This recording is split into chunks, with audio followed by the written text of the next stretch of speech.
Frogger is one of those games that everyone knows, even those with no interest in video games. In 1984, Parker Brothers would release an exclusive sequel for the home consoles of the time. Today we're taking a look at Frogger 2, ThreeDeep, on this week's controversial episode of Gilligan's Planet.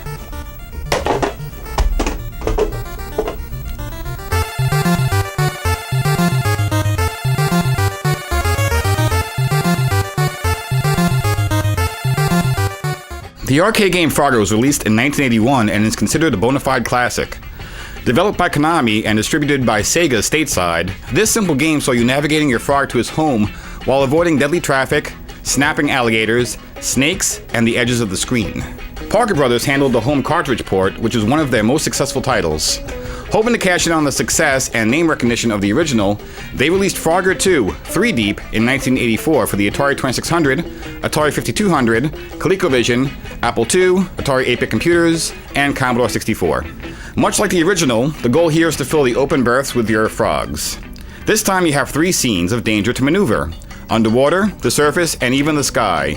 You start underwater, fighting the current and avoiding any part of the alligators, barracudas, and Larry the eel. You could hop a ride on the turtle, who will protect you from danger so long as you remain on him.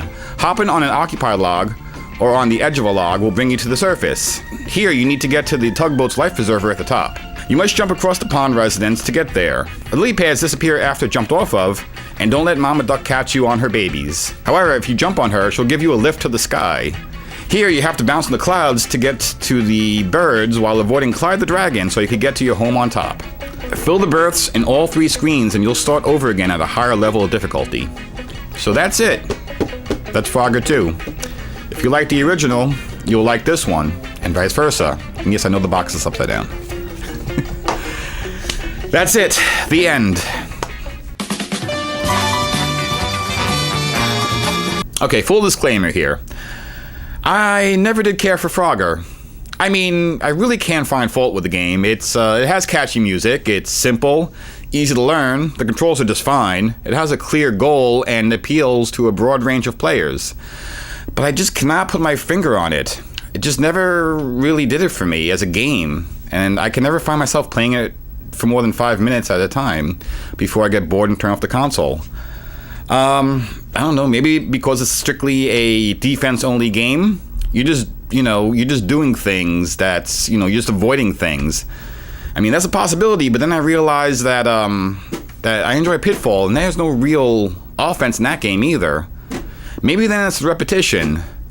Even with the ThreeDeep's multiple screens over here, you're just doing the same thing over and over again. You're supposed to get from point A to point B, and while avoiding everything else. And the gameplay is something that could be easily replicated on the graphically challenged LCD games with no loss in actual gameplay.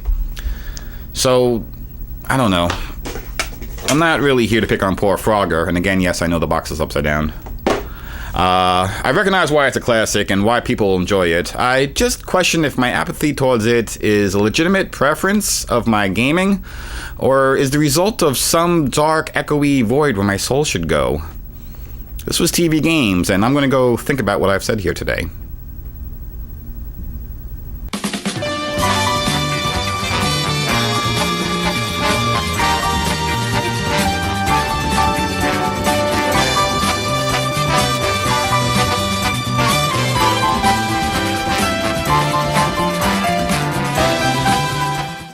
ThreeDeep, on this week's controversial episode of Gilligan's Planet. It's funny. Yeah, so, this is okay.